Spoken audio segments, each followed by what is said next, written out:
Cunning Ileana, a Romanian fairy tale by Ioan Slavici. Once upon a time something happened. If it hadn't happened, it wouldn't be told. There was once an emperor who had 3 daughters. The oldest was beautiful, the middle one even more attractive, but the youngest, Ileana, was so fair that even the sun would stop to gaze at her and admire her beauty. One day, the emperor received troubling news. His neighbor, a powerful monarch, was no longer friendly. He wanted to go to war over a great imperial dispute. The emperor consulted the wise men of the land, and realizing there was no other choice, he commanded his brave soldiers to mount their horses, take up their weapons, and prepare for the terrible battle ahead. Before mounting his horse, the emperor called his daughters to him, spoke to them with kind and fatherly words, and then gave each one a beautiful flower, a cheerful little bird, and a fresh apple. Whoever's flower wilts, whose bird becomes sad, or whose apple rots, I will know has not kept her faith, said the wise emperor. Then, mounting his horse, he wished them good health, and set off with his soldiers on their long and arduous journey. They made a plan when the neighboring emperor's 3 sons heard that the emperor had left his home for war. They leaped onto their horses and rode to the palace, determined to make the emperor's daughters break the promise they'd made to their father. The oldest prince, a brave and handsome young man, went first to see how things stood and to bring news back to his brothers. He stood beneath the palace walls for 3 days and 3 nights, but none of the girls appeared at their windows. At dawn on the 4th day he lost patience, gathered his courage, and tapped on the window of the oldest princess. "What is it? Who's there? What do you want?" asked the royal maiden, waking from her sleep. "It is I, little sister," said the prince. "I'm an emperor's son, and I've stood under your window for 3 days, all for the love of you." The princess didn't even go to the window. Instead, she replied wisely, "Go back home the way you came. May flowers bloom before you and thorns grow behind you." 3 more days and nights passed, and the prince knocked on her window again. This time the princess came closer to the window and spoke softer. "I told you to go back the way you came. May thorns grow before you and flowers bloom behind you." Once more the prince waited 3 days and 3 nights under the maiden's window. In the grey dawn of the 10th day, after thrice 3 days and thrice 3 nights had passed, he smoothed his hair and tapped on the window for the 3rd time. "What is it? Who is it? What do you want?" asked the princess, this time more sternly than before. "It is I, little sister," said the prince. "For thrice 3 days I have stood longingly under your window. I want to see your face, gaze into your eyes, and watch the words flow from your lips." The princess opened the window, glancing angrily at the handsome youth, and said in a barely audible voice, "I would willingly look at your face and say a word or 2 to you, but first go to my younger sister, then come to me." "I'll send my younger brother," replied the prince, "but give me 1 kiss to make my journey home more pleasant." And almost before he had spoken, he snatched a kiss from the beautiful girl. "May no second one fall to your lot," said the princess, wiping her mouth with her embroidered sleeve. "Go back home by the way you came. May flowers spring up before you and remain behind." The prince returned to his brothers and told them everything had happened, and the second brother set off. This prince stood under the second princess's window for 9 times 9 days and 9 times 9 nights. On the 9th night he tapped at her window, and she opened it, kindly saying, "I would like to look at you and say a word or 2, but first go to my youngest sister, then come to me."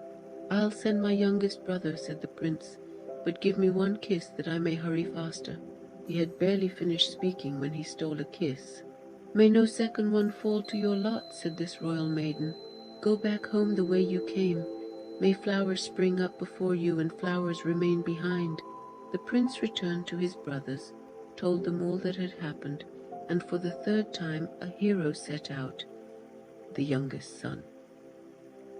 When he reached the palace where the 3 sisters lived, Ileana stood at the window. When she saw him, she said merrily, "You handsome champion with the royal face, where are you hurrying that you urge your steed so fiercely?"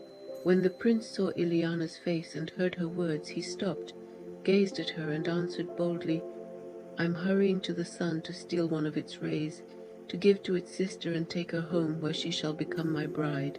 Now, little sister, I will stop to look at you, gaze at the radiance of your face, say a word to you, and steal a word in reply.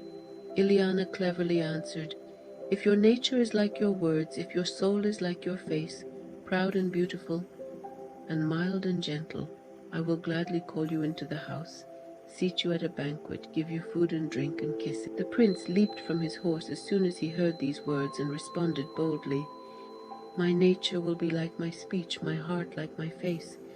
Let me in, seat me at the banquet, you will never regret it from dawn till nightfall." He had barely finished speaking when he jumped onto the window-sill, leaped through the window into the room, made his way to the table and sat at the top, where the emperor had once sat as a bridegroom. "Stop, stop," said Ileana. "First, let me see whether you are what you ought to be, and then we'll talk and begin our love-making. Can you make roses grow on thistles?" "No," said the prince. "Then the thistle is your flower," said clever Ileana. "Can you make a bat sing in a sweet voice?" "No," said the prince. "Then night is your day," replied Ileana. "Can you make apples grow on wolfsbane?" "That I can," said the prince. "Then that shall be your fruit," said the beautiful and cunning Ileana. "Sit down at the table." The prince took his seat. But Ileana was indeed cunning Ileana. No sooner had he settled himself than he, chair and all, dropped into the deep cellar where the emperor's treasures were stored. Ileana immediately screamed, "Help!" When all the servants rushed in to see what had happened, she told them she had heard a noise and feared someone had broken into the cellar to steal the emperor's treasures. The servants wasted no time. They opened the iron door and went down into the cellar, where they found the prince and brought him up in disgrace to be sentenced. Ileana pronounced his punishment. 12 girls who were under punishment themselves for another offense were ordered to carry him out of the country, and when they reached the frontier each one was to kiss him. The order was obeyed. When the prince returned home and joined his brothers, he told them the whole story.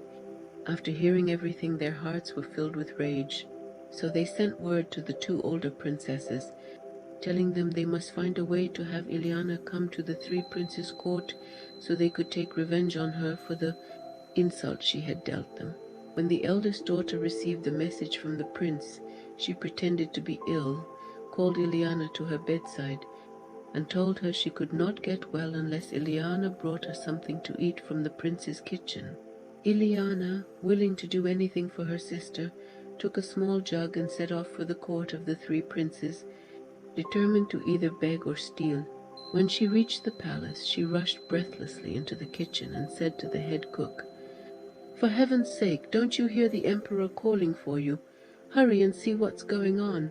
The cook took off running as fast as he could, as if he had received an imperial order.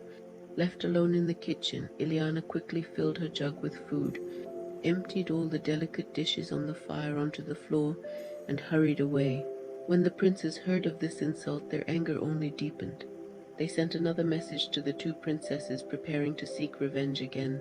As soon as the second sister received word, she too pretended to be ill, called Ileana to her bedside, and told her that she could not recover unless she tasted the wine from the prince's cellar. Again eager to help her sister, Ileana took the small jug and prepared to set out again. When she reached the court, she rushed into the cellar, panting for breath, and said to the head butler, "For heaven's sake, don't you hear the emperor calling for you? Hurry and see what's going on." The butler dashed off as if he had been given an imperial command.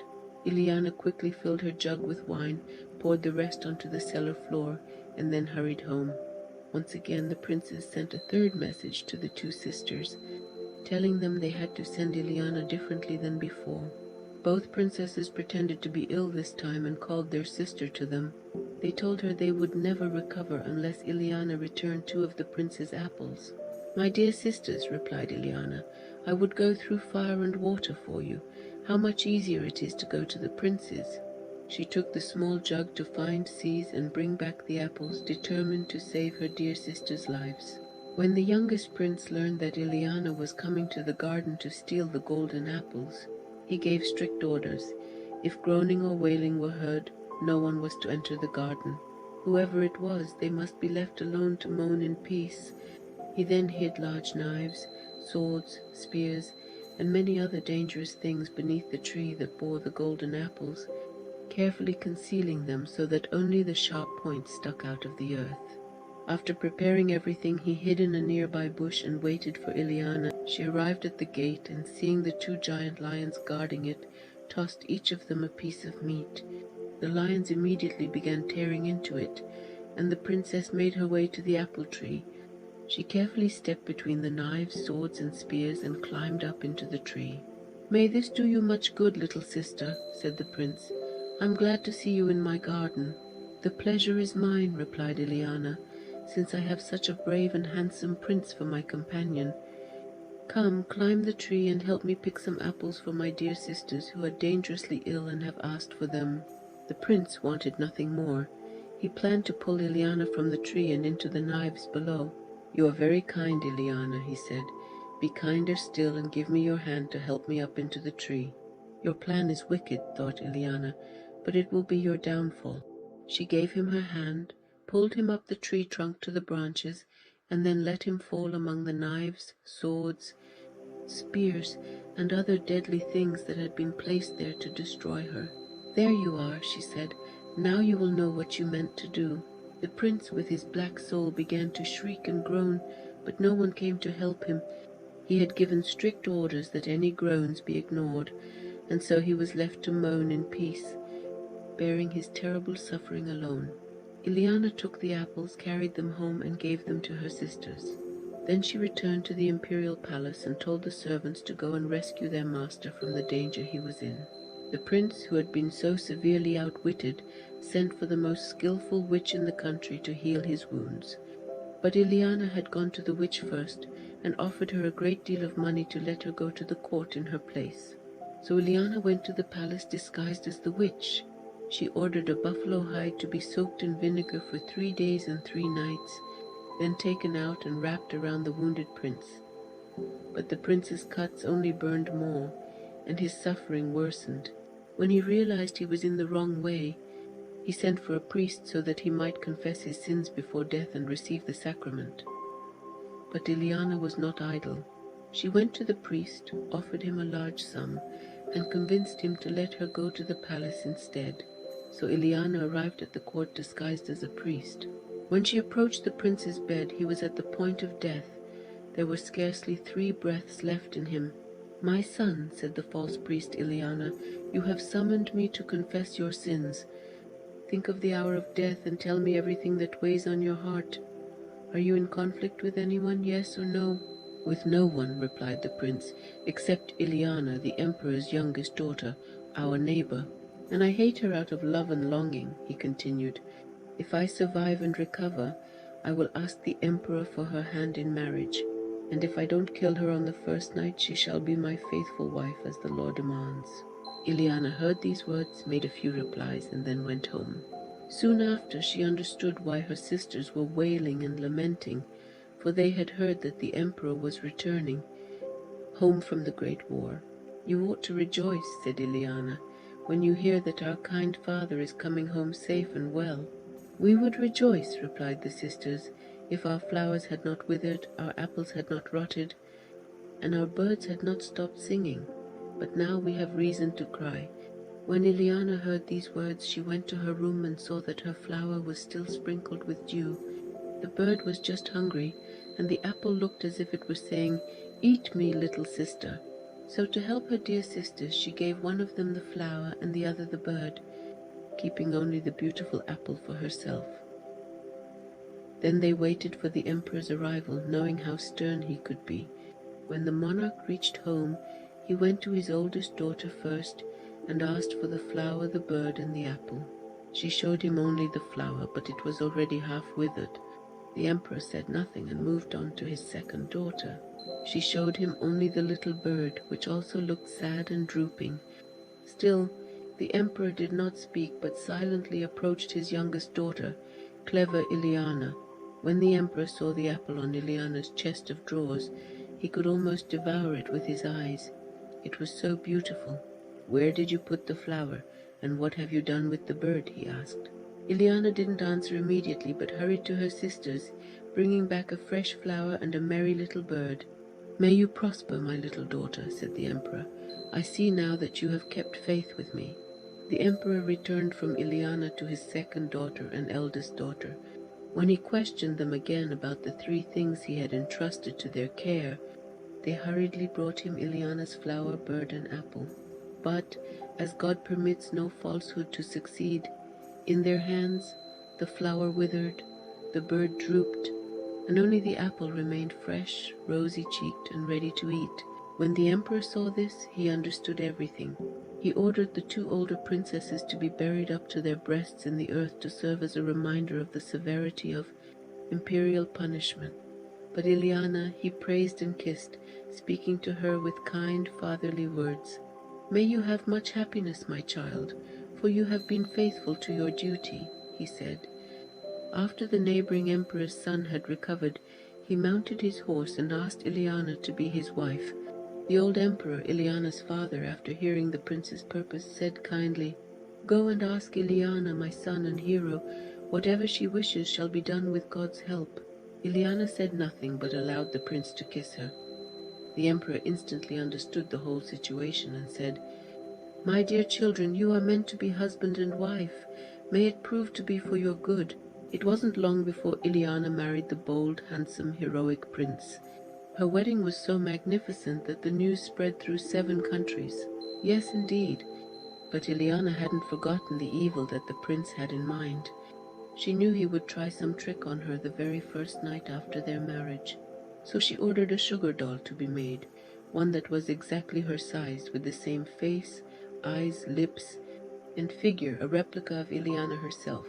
When it was finished, she hid the doll in the bed where she was supposed to sleep that night. In the evening, when the relatives and friends had gone to rest, and Ileana was pretending to be asleep, the prince said to his bride, "Dear Ileana, wait a little while, I'll be right back." Then he left the room. Ileana didn't wait long. She jumped out of bed, left the sugar doll in her place, and hid behind a curtain at the head of the bed. She had barely concealed herself when the prince returned to the room, holding a sharp sword. "Tell me now, my dear Ileana," he said, "did you throw me into the cellar?" "Yes," said Ileana from behind the curtain. The prince struck the sugar doll across the chest with the sword. "Did you drive me out of the country with scorn and mockery?" he asked again. "Yes," said Ileana. The prince slashed the doll across its face. "Did you empty my dishes of food?" the prince asked for the 3rd time. "Yes," said Ileana. The prince slashed the doll from head to foot. "Did you pour out my wine?" was his 4th question. "Yes," said Ileana. The prince cut the doll again.